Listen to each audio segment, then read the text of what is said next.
स्वागत है।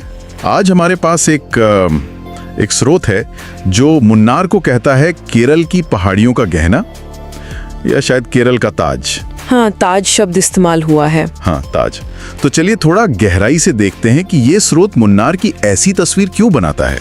बिल्कुल, इसमें जिक्र है कि वहाँ धुंध में लिपटे चाय के बागान हैं, अंतहीन, फिर धूप में चमकते झरने और हवा में फुसफुसाते प्रकृति के रहस्य। ये भाषा काफी काव्यात्मक है ना? बिल्कुल, और मेरे ख्याल से यही पहली दिलचस्प बात है।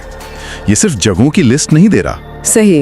ये एक माहौल, एक पूरा एहसास बनाने की कोशिश कर रहा है, जैसे धुंध में लिपटे चमकते झरने, फुसफुसाते रहस्य। हाँ, ये शब्द चुने गए हैं शायद पाठक या सुनने वाले के मन में एक जादुई सी शांत, थोड़ी रहस्यमयी छवि बनाने के लिए। हाँ, ये सिर्फ भूगोल नहीं बता रहा, ये भावनाओं को जगा रहा है। बिल्कुल, जैसे ये नहीं कि वहाँ चाय के बागान हैं, बल्कि वो अंतहीन हैं और धुंध में लिपटे हुए। इससे वो विशालता और जैसे किसी और ही दुनिया का एहसास होता है। सही कहा, एक तरह से। और फिर इसमें दो खास जगहों का नाम भी आता है, एराविकुलम नेशनल पार्क और मटुपेटी डैम। हाँ, सिर्फ इन दो का जिक्र है। तो सिर्फ इन दो का ही नाम लेना भी मायने रखता है। शायद ये बताने की कोशिश है कि मुन्नार की पहचान सिर्फ चाय बागानों से नहीं है। अच्छा। हाँ, बल्कि उसकी जो अनूठी प्राकृतिक धरोहर है, जैसे नेशनल पार्क, और शायद इंसानी इंजीनियरिंग के साथ प्रकृति का जो मेल है डैम के जरिए, वो भी जरूरी है। तो मतलब एराविकुलम नेशनल पार्क का जिक्र शायद वहाँ के खास वन्य जीव या पेड़ पौधों की तरफ इशारा कर रहा होगा। हाँ, हो सकता है। जो मुन्नार को सिर्फ सुंदर नहीं बल्कि महत्वपूर्ण भी बनाता है।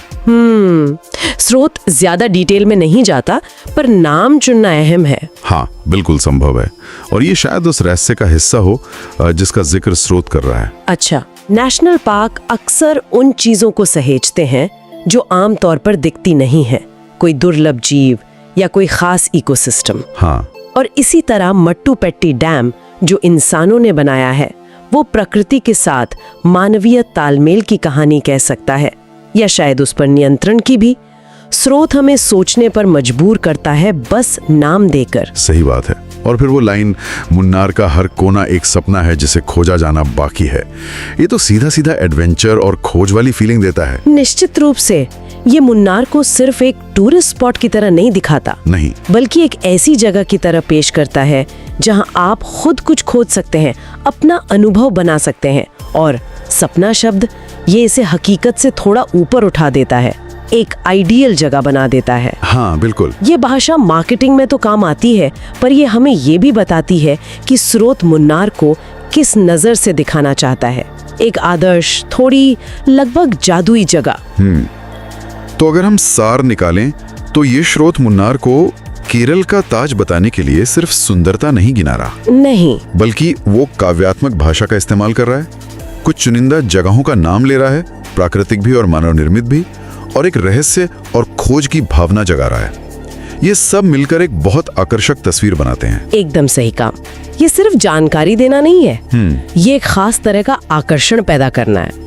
स्रोत ये नहीं कह रहा कि मुन्नार अच्छा है, वो कह रहा है ये असाधारण है, एक गहना है। इस चर्चा से ये तो साफ है कि किसी जगह का वर्णन सिर्फ तथ्यों का कलेक्शन नहीं होता। बिल्कुल नहीं, बल्कि शब्द कैसे चुने जाते हैं, नजरिया क्या होता है, उससे उस जगह की पूरी पहचान बन सकती है। हाँ, और यहाँ एक बात सोचने लायक रह जाती है मेरे ख्याल से। क्या? स्रोत प्रकृति के फुसफुसाते रहस्यों और सपनों की बात करता है, लेकिन मुन्नार की जो जमीनी हकीकत है उसमें विशाल चाय बागान भी है। हाँ, वो तो है ही। छूती प्रकृति वाली छवि बनाई जा रही है, वो उस मानवीय हस्तक्षेप वाली सच्चाई के साथ कैसे मेल खाती है, या शायद उसके तनाव को कैसे छिपाती है। अच्छा, ये दिलचस्प नुक्ता है। हाँ, शायद असल रहस्य इसी तालमेल में या शायद इसी तनाव में छिपा हो, जिसके बारे में स्रोत सीधे सीधे बात नहीं कर रहा।